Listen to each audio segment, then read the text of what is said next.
رحمت شریعت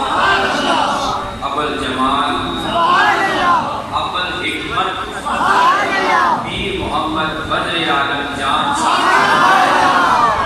مندان اللہ تعالی فی طول حیاتی میرے تائی یقینی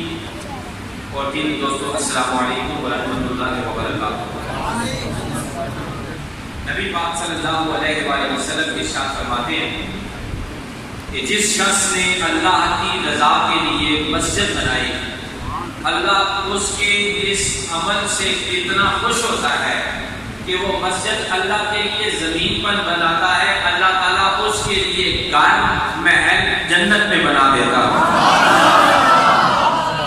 آج میں پہلی دفعہ اس مسجد میں حاضر ہوا، قبلہ پیر جی کو، ان کے رفقا کو، معاونین کو دل سے دعا بھی دیتا ہوں، خراج تحسین بھی پیش کرتا ہوں، مبارکباد بھی دیتا ہوں کہ انہوں نے نہ صرف اللہ کا ذکر کرایا ہے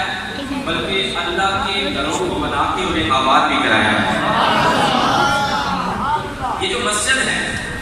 یہ اتنا عظیم ادارہ ہوتا ہے کہ جس کے اندر جس وقت آپ جاتے ہیں اور اللہ کی عبادت میں سے کوئی بھی ادا اپنا لیتے ہیں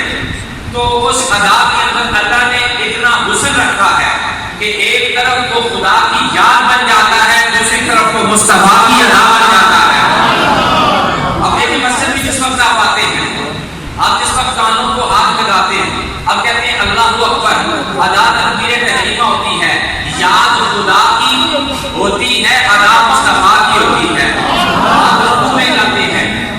یاد خدا کی ادا مصطفیٰ کی، سجدے میں جائیں، یاد خدا کی ادا مصطفیٰ کی۔ گویا کہ مسجد وہ ادارہ ہے جس میں سے یہ پیغام ملتا ہے، اے بندگان خدا، اگر تم خدا کی عبادت کرو گے تو خدا کا اعلان ہے کہ مصطفیٰ کی شریعت اپنا لو، خدا تم سے راضی ہو جائے گا۔ حاضرین محترم، میں تمام جتنے بھی لوگ بیٹھے ہوئے ہیں ان سے ایک گزارش کروں گا کہ مسجد یہ جو بن گئی ہے ماشاءاللہ، اللہ تعالیٰ اسے آباد رکھے اور اس پر جتنے لوگوں نے بھی دامے درہم میں سخن قدم میں تعاون کیا ہے، اللہ تعالیٰ کا تعاون بھی اپنی بارگاہ میں قبول فرمائے۔ میں دو حدیث سنا کر آپ سے اجازت چاہوں گا۔ سنن ابن ماجہ شریف کی حدیث، نبی اکرم صلی اللہ علیہ وآلہ وسلم ارشاد فرماتے ہیں کہ جو شخص مسجد میں قندیل جلاتا ہے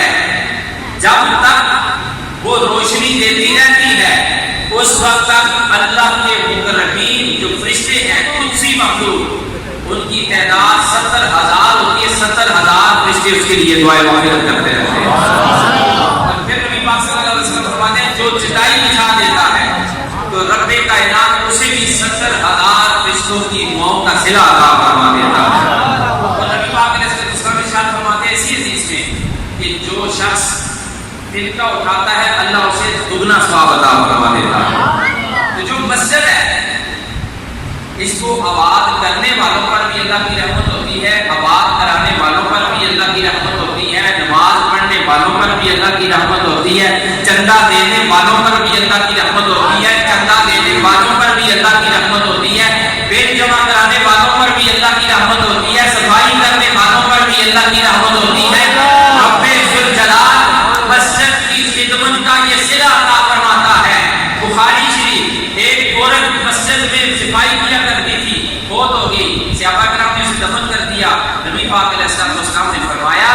کہ مجھے اس کا راستہ دکھاؤ، اس کی قبر کہاں ہے؟ اس کو اللہ اتنا پیار دیتا ہے، اس کی فضیلت یہ ہے کہ میں محمد اس کی قبر پہ جا کے خود جنازہ پڑھاؤں گا۔ آقا علیہ السلام اسے اتنا نوازتے ہیں، اللہ اس پہ اتنا کرم فرماتا ہے۔ نبی پاک صلی اللہ علیہ وسلم ارشاد فرماتے ہیں کہ جو مسجد ہے نا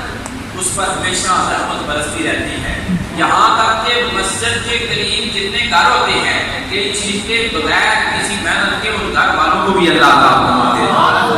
آج کی اس محفل کی آخری حدیث آپ کی خدمت میں بیان کروں کہ آپ لوگ بل جمع کراتے ہیں، آپ لوگ تعاون کرتے ہیں، پیر جی نگرانی فرماتے ہیں، اللہ تعالیٰ پیر جی کا سایہ پر قائم رکھے، اللہ نے صحت عطا فرمائے۔ اللہ تعالیٰ بڑے قبلہ پیر جو ہیں عبداللہ جان صاحب کی توجہ، اللہ تعالیٰ نے بھی صحت عطا فرمائے۔ اللہ کرے یہ پیمانہ آباد رہے، اللہ کرے ہمارا ساتھی بھی آباد رہے۔ تو نبی پاک صلی اللہ علیہ وسلم کے سیاسی حضرت تمیم داری رضی اللہ تعالیٰ، وہ شام سے جس وقت آئے نا مدینہ شریف، تو بے ساختہ اپنے ساتھ چراغ بھی لے آئے، رسیاں بھی لے آئے، اور جس وقت مسجد میں آئے تو جمعرات کا دن تھا، تو آپ کا غلام تھا ابو البراء، آپ نے کہا کہ رسیاں باندھو، رسیاں باندھ دی گئی، وہ چراغ ان کے حکم پر ان کے غلام نے لٹکا دیے، اور بغیر کسی حکم کے، بغیر کسی پلاننگ کے، بغیر کسی فکر کے، اللہ نے ان سے کام کرانا تھا، نبی کی زبان سے اللہ نے انہیں دعا عطا فرمانی۔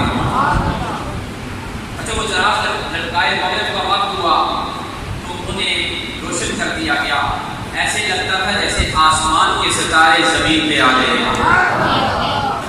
نبی پاک صلی اللہ علیہ وسلم جس وقت تشریف لاتے ہیں تو پوچھتے ہیں کہ کس نے چراغ روشن کیے، یہ کس نے روشنی کا اہتمام کیا ہے، یہ کس نے بزم کواکب کو اس زمین پہ اس مسجد میں اتار دیا ہے۔ حضرت محترم حضرت تمیم داری ڈرتے ڈرتے آگے ہوئے کہ غالباً مجھ سے کوئی ایسا کام نہ ہو گیا ہو کہ نبی رحمت پاک صلی اللہ علیہ وسلم کی مرضی مبارک کے خلاف ہو گیا ہو۔ نبی پاک صلی اللہ علیہ وسلم کو عرض کی کہ یا رسول اللہ تمیم داری کا کام ہے۔ نبی پاک صلی اللہ علیہ وسلم نے پتہ ہے حضرت تمیم داری کی طرف مڑ کے کیا دعا کی تھی؟ خوش نصیب ہیں وہ لوگ جو مسجدوں میں تعاون کرتے ہیں، خوش نصیب ہیں وہ لوگ جو مسجدوں کا رخ کرتے ہیں، خوش نصیب ہیں وہ لوگ جو مسجدوں کی خدمت کرتے ہیں، خوش نصیب ہیں وہ لوگ جو مسجدیں بناتے ہیں، خوش نصیب ہیں وہ لوگ جو مسجد میں ذکر کرانے کے دوران نگرانی کرتے ہیں۔ نبی پاک صلی اللہ علیہ وسلم ارشاد فرماتے ہیں